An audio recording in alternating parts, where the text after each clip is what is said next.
You know, every once in a while, a show comes along that people just can't wait to see again. Hello, Dolly is one of those musicals. And Garland Summer Musicals is bringing it back this summer. And audiences will once again get to see Patty Granville in the iconic role of Dolly Levi. Today, we're going to go backstage with Patty, director Alan Hanna, and Zoe Roberts to talk about rehearsals, stories from behind the scenes, and what makes this production so special. Stick around, we got a great conversation ahead.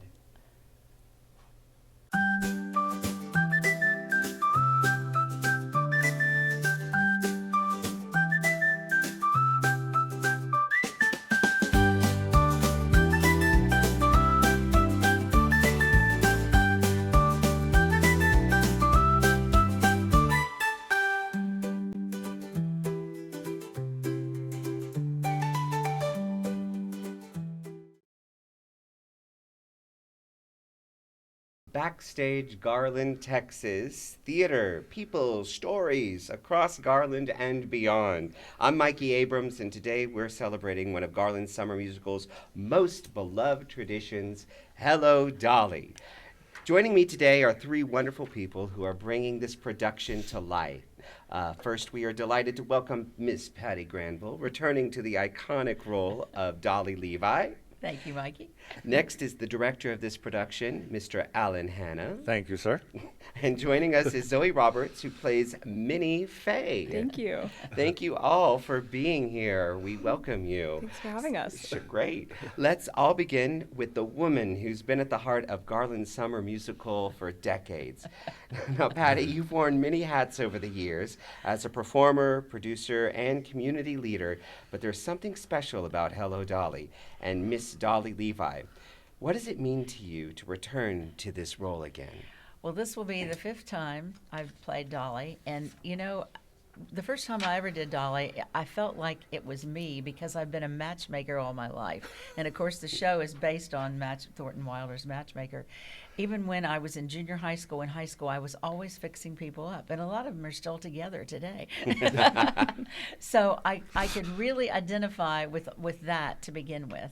And just the music. And it's just a beautiful show, and the thought behind it is love, and of course It Only Takes a Moment is one of my favorite songs that Cornelia sings, and of course I love the Hello Dolly number, which is really exciting every time everybody sings it, and the staircase and the costumes and the period it's set in, and it's one of those old classics that you never get tired of.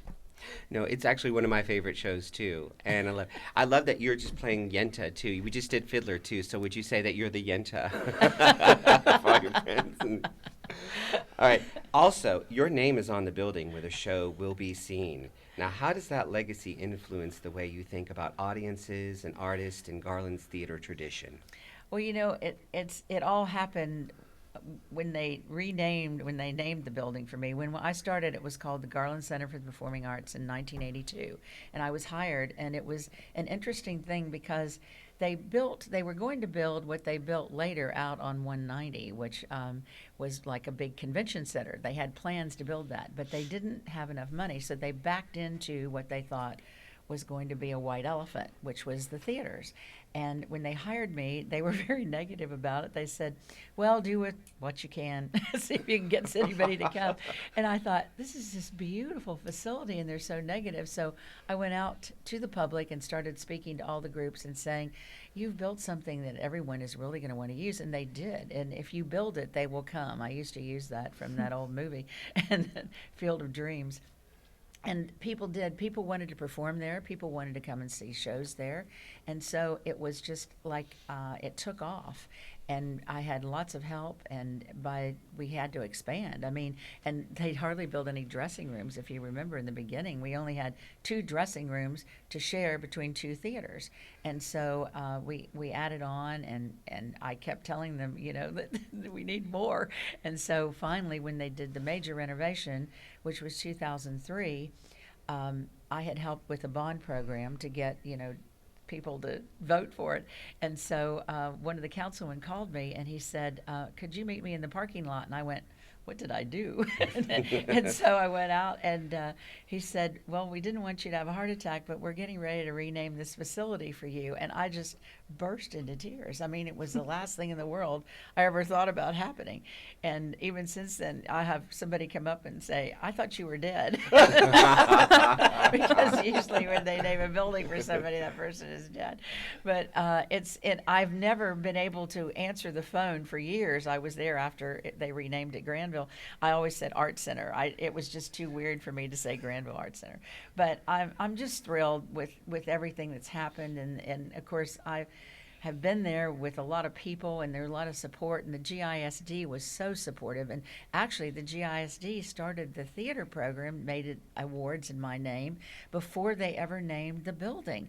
And it all happened within about 6 months, and I thought, this is just unbelievable what's happening to me. And I remember they said, well, they're just copying us because we wanted to do it first. And so, but it's just been it's been a journey that has been incredible for me, and watching the people, like we have so many of the people who have done Garland Summer Musicals that have been on Broadway, starring on Broadway shows, and one of the best was Miguel Cervantes playing Hamilton in Hamilton. I mean, I worked with Miguel when he was 12 in Charlotte's Web. He was playing the Gander, and then he did our Chula Longhorn in The King and I, and then suddenly to go to New York and see him playing Hamilton in Hamilton was just amazing. I mean, I could hardly hold back the tears from watching him. And then at the same time, Brian Gonzalez was there, starring and, well, featured in Aladdin. And we have so many. James Williams' daughter has been on Broadway in many shows, and is getting ready to do another Broadway tour. And so it's like watching these people grow, and what has happened and what we started here. It's what we wanted. Well, you sure showed them, didn't you? No, it's been great. And being a former teacher of GISD too, you've been very, very supportive of the arts, and we all got to see our students flourish because of that. So that building is rightfully named in your honor. Well, that's very kind of you to say. And education has always been one of our primary goals with the Garland Summer Musicals. And as you know, we started out with the programs with the Dallas Community College District, having scholarships from the very beginning in 1983 when we started. And we did that it went through Eastfield and then Richland College. And then we had to stop it during the pandemic because the programs everything sort of stopped. I mean, we were even down for a year. And so now we've started back up with that. And we've also had the intern program with Tarleton State. We started in 1999, and we've had so many amazing people that have come through that. And I love that too. A former teacher too, that helped me with professional development. So it was very, very wonderful for that. Okay, Patty, how many times has Garland Summer Musicals produced Hello, Dolly? And has Dolly always been your role in that production? Yes, this is the 5th time we've done it. The first time was '86. I did it with Jerry Haynes twice. He used to be Mr. Peppermint on Channel 8.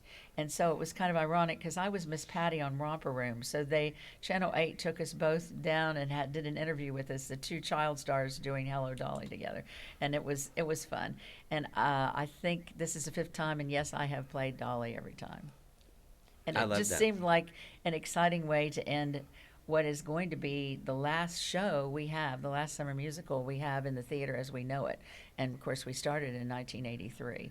So it's been a long time. Very much so. So what's happening? I'm going to go a little bit out. What's happening with the theater? Just a little brief synopsis so that we're all aware of how special this last performance is going to be. Well, in 2027, beginning in January, all the groups, they'll be closing the Art Center. And so the Garland Civic Theatre will be doing their shows at the Plaza Theater. You'll be directing one of those there. And right now, we're not quite sure where Garland Summer Musicals is going. We're hoping maybe to Garland High School. But everybody will be gone for a year while they do a total renovation of the inside of the theater. And it will stay, basically, the footprint will be about the same. I think they're going to add on a few rehearsal halls.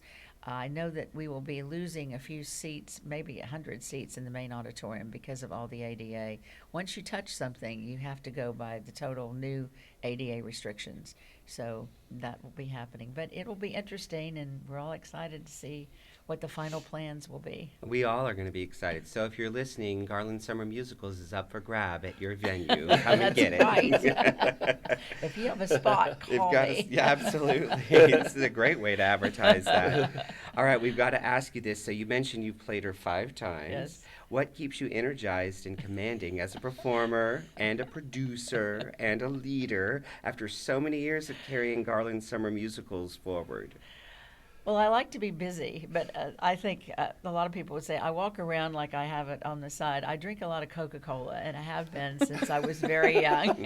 So it's just, and then the Mexican Coca-Cola is really good. So I have some of that in the morning. It's that good sugar, Yes. yeah.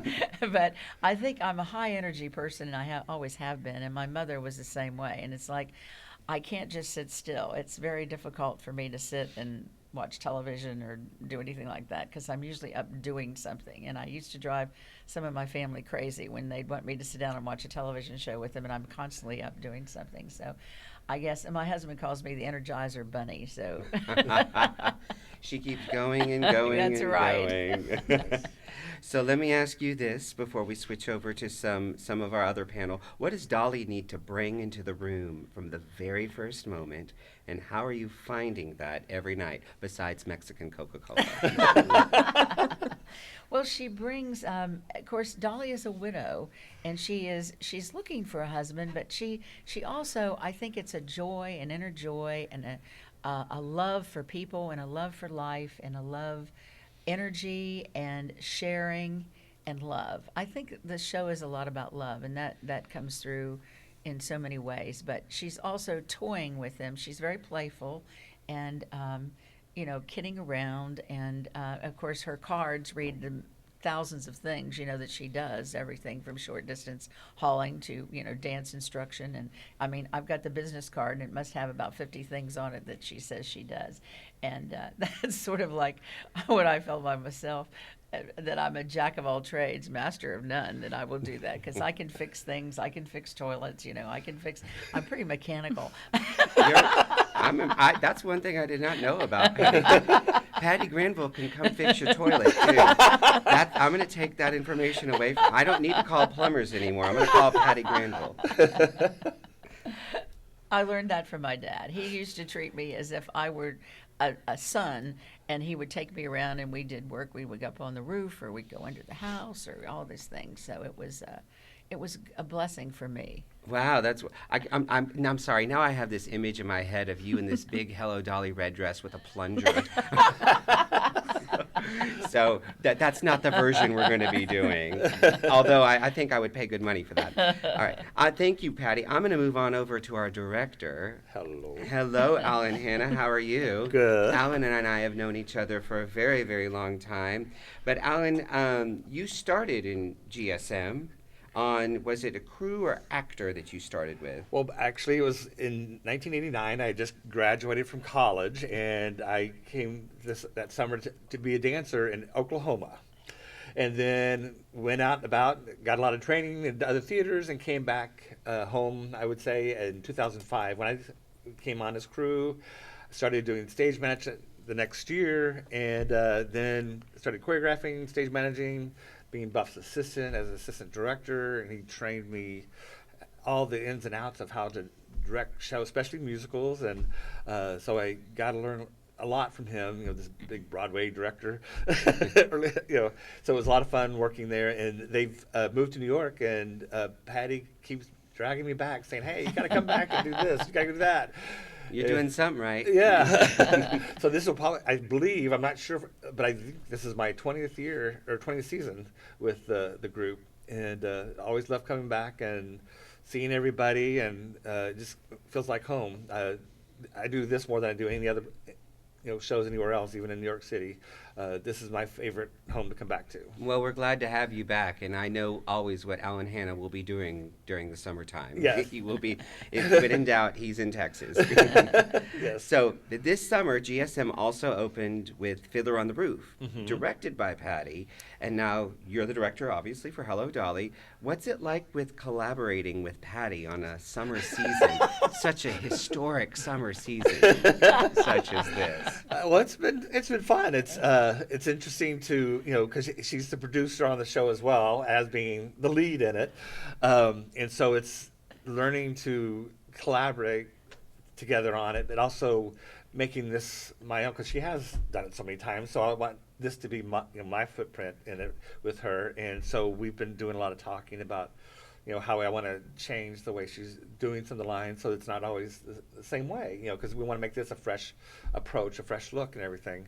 And so it's been interesting to kind of go back and forth being the producer and being the actor and, trying to make sure everything comes together, because this is a big production, and I've added a lot of sets. Joe, I think, is about ready to kill me for adding all the little. I kept from being big, but they're all small, so it takes him longer to build them all. So I think when he saw the sets, I think he was ready to kill me. But it's been fun, just doing that individual, being able to actually talk with her about the character and stuff, and say, hey, why don't you try this? Why don't you try that? And Sounds like a good collaboration. Between yeah, the two and of you I two. like everything she's doing with it. She's making changes that I think are fun, and she's making, I think, to me, making Dolly stronger. Because with this version, I'm wanting to make the characters much stronger, like Irene and Minnie Faye and everything, to be stronger characters versus normally you kind of see them as wimpyish and cutesy and all that stuff. And I want these characters to be making choices and being more direct in their intentions and stuff. Strong feminist approach. Exactly.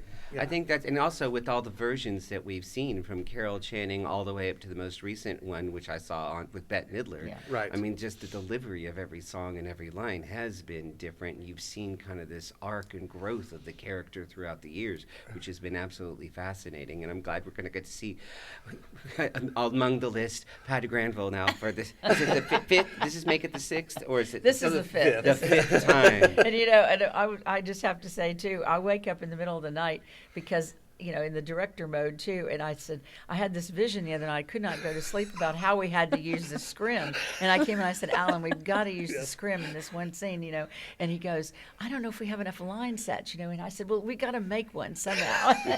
And he did. I made it work. But it's like it's hard to pull back once you start directing a lot, to pull back to be an actor. To sit back and not say anything. It's really Right. hard. Tell me, once you've driven the bus, it's hard to be a passenger. Exactly. I Right. totally feel that on so many levels. Yes. Absolutely. So this is something I'm going to ask, and for both of you really, is what are you most excited about the audience to experience with this version? For me, I really like the chemistry between all the lead actors and the actors in the core, the ensemble as well. I got really lucky, I think, with the casting this year, and there's such a fun connection between them all.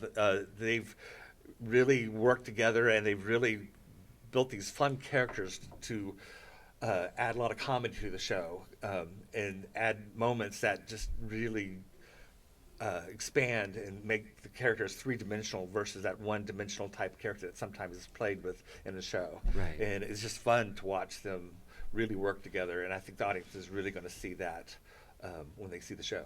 I'm glad to hear that, because these are such iconic roles that everyone knows, and we expect certain things from them. And when we see something played in a very unique way and making it more human, I think you're right. It's going to make it a lot more interesting. So Yeah. very much so looking forward to it. Now, talking about all these kind of surprises, has anyone or anything surprised you during rehearsal? Actually, one of the things that surprises me, and was Barnaby, Andrew Cave. He jumps higher than any gazelle I've ever seen in my life. Every time he gets a scared moment or excited moment, I mean, he's like jumping over the set. It's like a gazelle going across the stage. Oh, that's amazing. And he's like, he's not with Patrick being like 7 foot tall, and he's like 5 foot tall. There's his body just jumping over Patrick almost. It feels like. I love that. Well, with his mom being a dance teacher and all, I'm Yes. sure that's definitely going to help. And FYI, I did play Barnaby. Yes, that's high what I've school. heard. So I bet you could jump high too. no. Tell that to my niece. Me too. So let's go on. Let's take a little tangent here and talk about Patrick Peavyhouse. Yes. I'm so glad to see that he's going to be coming back to Cornelius. Now, he's been in the production before, correct? Yes, he played Ambrose the 2 productions ago when he was he was a He young was guy. just coming out of high school. He was like 19 or so. What? Yeah, so he had called when he found out they were doing this, and he always wanted to play Cornelius, and he was like, I think this may be my last chance, otherwise I'll be playing Horace soon. So he asked if he could come in and audition and be a part of the production, and I was like, oh heck yeah, Patty and I were like, oh yeah, you're perfect for We it. Come on love in. Patrick. Yeah, I mean, he's and I got to tell the greatest story on Patrick when he was just out of high school. He was doing Singing in the Rain with us, and Andy Gosnell broke his foot on the Saturday Yes. night, and we had to cancel the Sunday performance. And so what we did, we moved everybody to the Thursday, and put Patrick in. He did all the dance, and they would high five. Andy still was on a cane, talking and doing the role, and they would high five, and the audience loved it. And Patrick came in and did all the dancing, and I mean, he was young then. And of course, then he came back and did the role of Cosmo in 2 years ago in Singing in the Rain for us too. But Patrick he's been out on tour with Disney's Beauty and the Beast, playing Lumiere for quite a few years. Well, and that's a test. I remember that production, actually, and I thought that was absolutely fantastic how y'all handled that. And this shows a testament of you're not just using local talent, that you're pulling in talent from New York as well. You have a variety of people with experience, too, and I think that also kind of really makes our community grow here in Garland. And I think that's what GSM is about, too, is having different levels so that people can, younger kids can learn what, experienced actors can do and what they bring to the show and stuff. So it's a learning process for everybody to grow. No, I totally agree. And speaking of bringing in people to grow, I want to bring in now Miss Zoe Roberts, who is playing Minnie Faye in this production. Hi, Zoe. Hi. Tell us a little bit, how many productions have you now done with Garland Summer Musical? This will be my 3rd production. I was in Catch Me If You Can last year, and this past year I've done Zeidel and Fiddler on the Roof, and now Minnie Faye in Hello Dolly. I love that. And so tell us a little bit about your experience in working with Patty and Alan. What's that been like? And be very nice, because we're all on the microphone here. Don't tell the truth.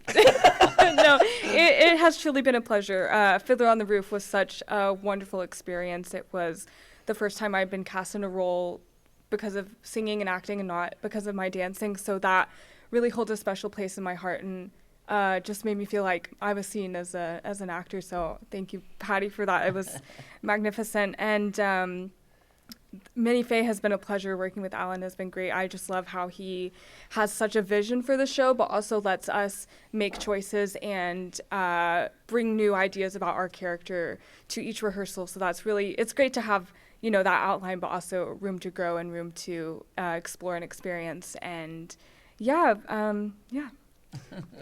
Well, tell us a little bit about Minnie Faye. What do you love most about playing Minnie Faye? Oh gosh. She's definitely a little spunky gal. She's a isn't she? spunky gal. Minnie Faye is larger than life. She is just full of joy, and she almost has this lust for life, and she's bubbly and has no filter. And I just love that she doesn't really care what others think about her, and she goes through a little bit of a character arc at the start, with she works for Irene, Mrs. Malloy, who's played by Kayla Brown. Kayla's all like, or Irene says, let's flirt with these men and do all these fun things. And Minnie Faye is kind of like, oh my goodness, no, you can't wear this because you're a widow. You can't say these kinds of things. And then at the end, she's now with Barnaby. And so she goes through a little bit of an arc and kind of comes out of her shell a little bit if that's even possible for her to come out of her shell anymore, but she does. So yeah.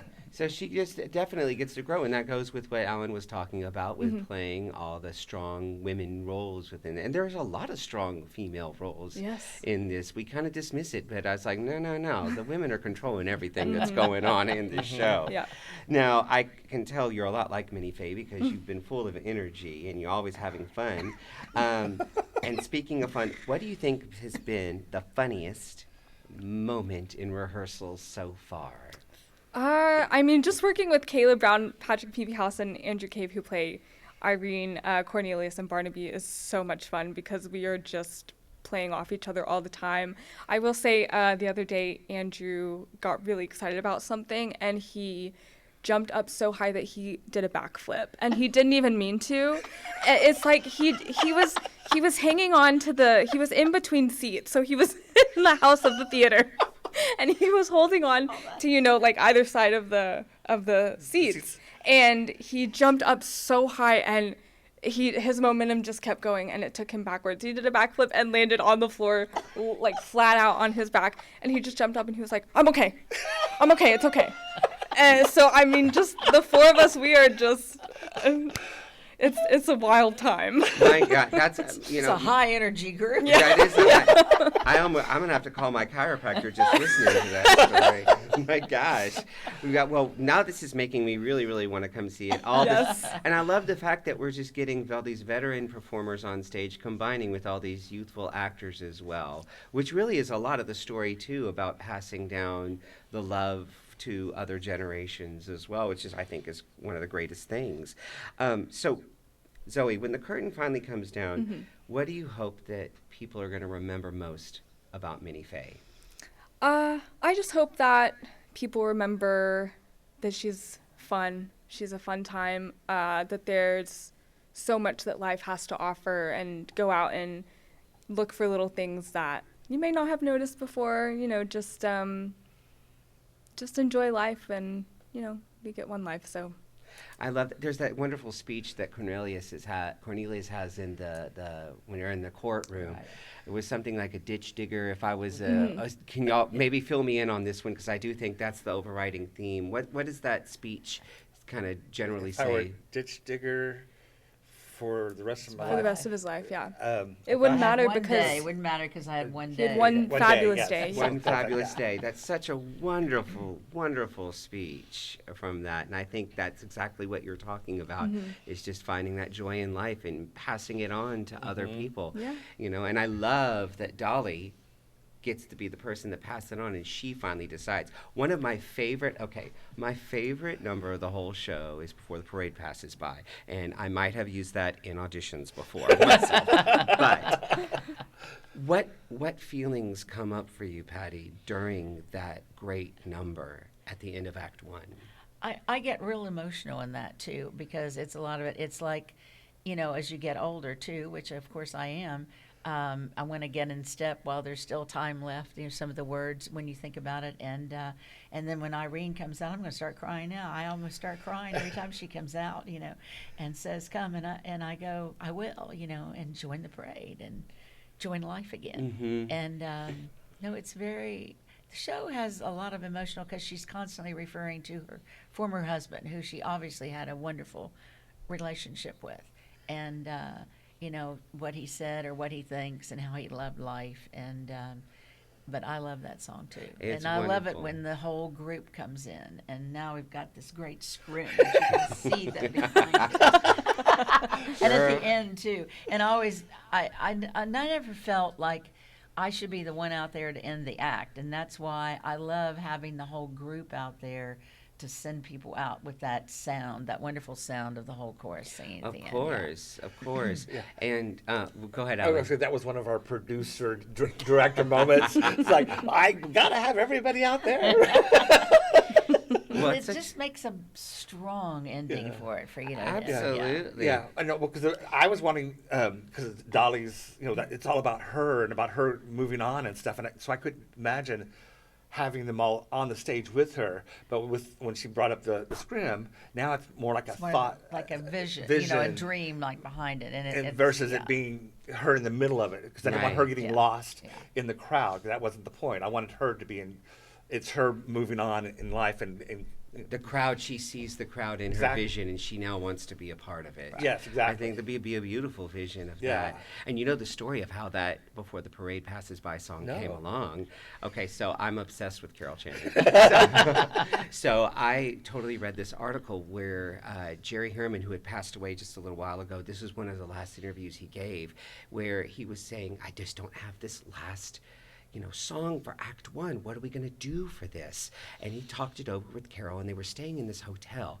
Well, finally, Jerry Herman woke up at like midnight and banged on Carol familiar? Channing's hotel room and said, you have to come down to the ballroom. I'm going to play this tune that I've got. And they stayed up all night in the ballroom playing Before the Parade Passes By. That's So a great story. is that the kind of relationship the That two was of you pretty much have? I didn't call him at 2 a.m, but I she thought wanted about it. to. And Alan used to stay with me for many years too, so, So- I would have run upstairs. But he's staying 2 doors down now. So she didn't feel like she could run across. Just run across. I'll tell him in the morning. And I do want to mention, and Alan mentioned Buff. Buff was our main mentor. I mean, I loved Buff. He was so detail oriented, and I learned so much from him. He first cast me at Casa Manana many years ago when I was doing No No Nanette, and also did Showboat over there. But and then when we were starting the Garland Summer Musicals, I said, there's only one person that I really want to bring in to direct our shows. We want to take this to a professional level. We want it to be a training ground. And Buff was just amazing. And I'm really excited about this performance. There's so many people. Carla Paggio, who was my dresser when we first did the show, Carla's been with me since we started the Garland Summer Musicals, and she's going to be backstage helping me dress. She's done props and everything, and she wanted to come back. It's kind of like I don't know, we're having a reunion or something, and of course, I.G. Shelton did our sound, and he's still doing video for us, and, since 1983, and there's just so many people. Of course, Steve Bean and Linda Franks have been in the shows for many years, for like 30-some years, and there's a lot of people that just keep coming back. Well, James has been with us for many years, too, doing shows. He started in 91 with MAME. So it's like it's just a wonderful group. It's a lot of new people, but it's a lot of our favorites, Yeah, too. and coming James back. played Horace last time. Yes, James. Williams. This will be the second time Oh, that we've done it wonderful. together. So he's coming back too. So My that- financial planner is playing Horace. Well, you're creating community, and that's exactly what you're doing here. And I think that's fantastic that you're getting people wanting to come back, like from New York, from all over DFW Metroplex, from different colleges who are coming in for the Oklahoma, programs. OC, they're always coming in. Well, and I've got to mention Michael Robinson, who's been with us since 1986. Michael started as a performer and then bought the Dallas Costume Shop. He's been doing our costumes for 20-some years. And he said, this is our 40th anniversary, Patty, of doing Hello Dolly. 40 years we've been working together. Wow. Wow. So It's amazing. I got to mention Michael. Michael is great with what he does. He is. All right, are we ready to have some little bit of fun? This is Yes. this Oh, is God. this Lightning is round. this is a lightning round. All right, and we're gonna go quick on this. Okay. What I'm gonna do is give you a question. You gotta answer it quick. Okay. Oh, God. And what I'll do, Patty, I'll be nice. I'll start with Zoe. And Well, I was get going to you. say, can't you just throw a question out and somebody answer it? Yeah, or- let's just do that. All right. All right. Ready? Describe this production in 3 words. What's it gonna be? Colorful. Okay. Oh, me? Yeah. Pick a word. Energy. Busy. Energy. Busy. And busy. That's great. All right. One moment the audience shouldn't miss. I would probably say buying a ticket. That's right. Yes. The whole thing. Someone else go. It only takes a moment. It See, only takes a Yeah, moment for the I scene. love it. Only takes a moment. That's always a Patrick wonderful. doesn't Can I want say on top of it. put on your Sunday clothes? Yeah, true. Yes. I am spiritually transcended when I hear that song. It's I a am taken great to a song. spiritual realm. It is beautiful. Well, and the Hello Dolly Yes. number too. The whole Harmonia Gardens with the waiters. The waiters' numbers, the dancing is just unbelievable. Yeah. I just don't know how they do it. I Yeah. mean, they should bring the house down. Yeah, Kelly McCain did a great Yes, job. Kelly's amazing. And Kelly's been with us for years, too.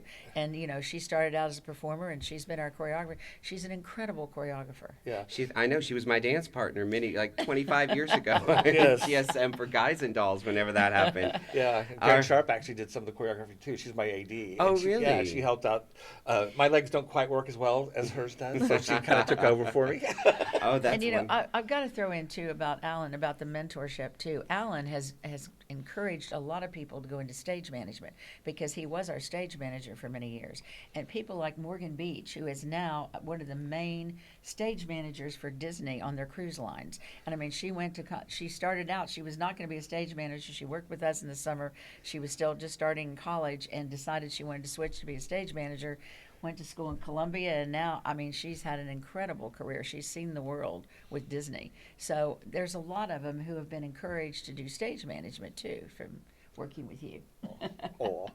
Good job. Well, see, Bub's passing it down to you. You pass. It's all pay it forward on Yes. this one. All right, let's go behind the curtain a little bit, okay? Favorite rehearsal snack? Popcorn. Donuts. Yes.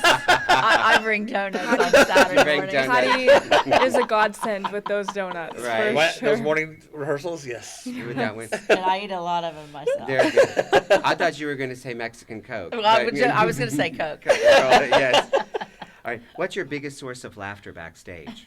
Or who is your biggest source of laughter backstage? A lot of our ensemble members are very funny. Yeah, they It's even though we're not as involved with them, it's very funny to watch them and overhear things. We Anyone have in particular? Let's Will give him a Mills shout is out. always yeah, funny, Will's too. very Will, yeah. funny. And Patrick is. Yes. There's lots of funny. Yeah, we've got Andrew. Andrew, a yeah. stacked cast of Yeah. silliness. I'm Yeah. sure. What is a backstage secret that audiences would never know? Which I don't know why we're asking this, because then it wouldn't be a secret anymore. Oh, that's okay. We'll let them in on it. Let's give them a little bit behind the curtain. Yeah. What would be that secret that you think that it could be a technical secret, it could be a costume trick, it could be just about anything. I think for me, it'd be, I wish they would videotape the set changes behind, all the way they move everything around in the shop and back and forth. It's crazy. It's like, was it Tetra? Tetris. Yeah, Tetris. How they just maneuver everything, and the audience just sees little bits coming out, but everything backstage is going absolutely crazy. And they don't realize it's like a scenic choreographer back there of the person who we call our tech director, who is really a scenic choreographer of planning where the pieces live and how they move and who moves them. And I mean, it's a whole other show technically, and it's a lot of work. Absolutely. That's a great scenic choreographer. That's a really great word for that, because Yeah. having been backstage, seeing the movement, and I know it's like, if you're backstage, you better get out the way. That's right. Do not be there. I'm like, all right, here's some fun questions. If you could play another role for one night, who would it be? I know mine would be Ernestina Money, but Great answer. That's a great answer. Kaylee is amazing as Ernestina. Yeah. I think I would love to try out that ensemble. I say that, but they are doing the most in this show. I mean, our ensemble carries that show. But I would, to do some of those iconic numbers, I would love to do an ensemble track for a night or something. Yeah. Patty, what about you? Yeah, You've only Patty. played Dolly. You've only played Dolly, right? Right. I don't know. I guess it would have to be a male role. I mean, Barnaby or Cornelius. Barnaby, If yeah. I were young. We're not going to be doing flips and jumping like No, gazelles. but I used to be able to do things like that. Yes. See, I Many have years ago. because I would like to play Dolly or I'd like to play Minnie Fay. you got the best of both worlds going on here. Right. Okay. Who would you trust most if something went wrong on stage? Oh, can I answer that? Oh, you were quick on that. So yeah. Our stage manager, Ruby, Yeah. for sure. Or Diamond. Or Diamond, our assistant. But Yeah. if we're talking on-stage cast, probably Patrick Peavy House. Yeah. And that one, he's a pro. Yeah. I mean, Yeah. he just knows what to do on that. All right, I'm going to ask each of you one last question before we start wrapping up, and that's, do you have an opening night ritual? Mhm. You're nodding your head there, Zoe. Tell us a little bit about that. I get to the theater 2.5 hours early, and I like to sit and do my makeup before everybody gets there and starts playing music and everything. I have a list of adjectives that describe my character, and so I read through those and then play some. I have a playlist on my phone that's called Zen Spa music, and I listen to that. That's my pre-show ritual. What are your pre-show rituals? Me, I sleep late. That's good. That's good, for sure. Sleep late, vocal rest, all At that point, it's not mine anymore. It's all yours. Yeah. Well, mine is, it started in college. Our first opening night, I remember everybody bringing presents and cards, and that was the first time I really experienced anything like that. So from that time on, I've always given cards to everybody in the shows, whether I was directing. She means everybody. Yes. Patty's I amazing. still have mine, yes. The janitor in the other building gets one. Yes, it blows me away. Every single person that is in that building has an opening night card. Patty's such a kind person. It's such a just And she nod bring to you her. Does she bring you chocolate? We got chocolate. Yes, and She'll bring I little usually do a little goodies, gift, like a yeah. gift that represents the show. Yeah. Wonderful. Well, before we leave, for one last quick question, what's next for you after Hello Dolly? I'm directing Anything Goes for Garland Civic Theatre, Great. which will open in October. And Kelly McCain is my choreographer. Wonderful. And I think Ben Barker is my music director. I don't know if you know Ben or not. Ben Yeah, is, we did yes. curtains. Yeah, Yeah. oh, of course you Yeah. know Ben. Remember? he was that, he was Well, the now, person why there. don't you talk about your show that's getting ready to open? Let's bring that Oh, one you're going up. to throw it back on me. We are opening You're in Town, the musical, over at Uptown Players at the Kalita Humphreys Theater this weekend, and it's going to run 2 weekends. And for tickets, you can look at uptownplayers.org. But thanks for the push. And then I'm also just selling houses right and left at MikeyAbramsRealtor.com. Well, and you've also sold one to our music director, Oh, Chris that's Widomski, true. That's who is true. amazing. I've got to say, I mean, we have Scott Eckert and Chris Widomski, but Chris, not only does he do all the conducting and teaching the parts, he's also into the props. I mean, he's constantly helping with props. He even went out and bought the carpet for the pit for the orchestra for us. He's a I mean, perfectionist. he is. He is just, he's amazing. So he's going to be your music director, too. Yes, for Spelling Bee, when we're Yes, going to be we're directing doing that that soon. one.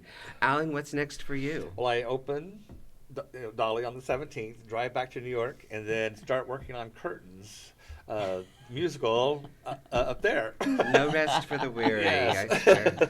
Zoe, what about you? I teach dance in Dallas, so I'll continue with that through the year and just auditioning. I used to live in New York for 5 years, so I'm gonna head up to New York in the late winter and just spend a couple weeks auditioning for regional stuff. Just no pressure, no stakes. If anything comes from it, great. If not, great. But Well, you better let me know. yeah, I sure will. Well, we want to thank each and every one of you for joining this podcast today and sharing all of your theatrical stories and information about Hello Dolly. And for anyone who wants to go see Hello Dolly, it is running from July 17th through the 26th at the Granville Arts Center. And how can they get tickets for that, Patty? They can call 972-205-2790. That's the box office. Or they can do it online at garlandboxoffice.com. Just calling the Art Center and or check the website, garlandcivilmusicals.org too. We have links there. And I guarantee you that it's going to be a show that you do not want to miss. But we want to thank everyone here for joining with us today. And we bid you farewell. And this has been oh my gosh, I've forgotten the name of this already. What are we doing? Where are we? Backstage. Backstage. And there you have it. And there you have it. It's Tech Week. Thanks for tuning in, everyone. Thank you. Thank you. I was doing so good to the end.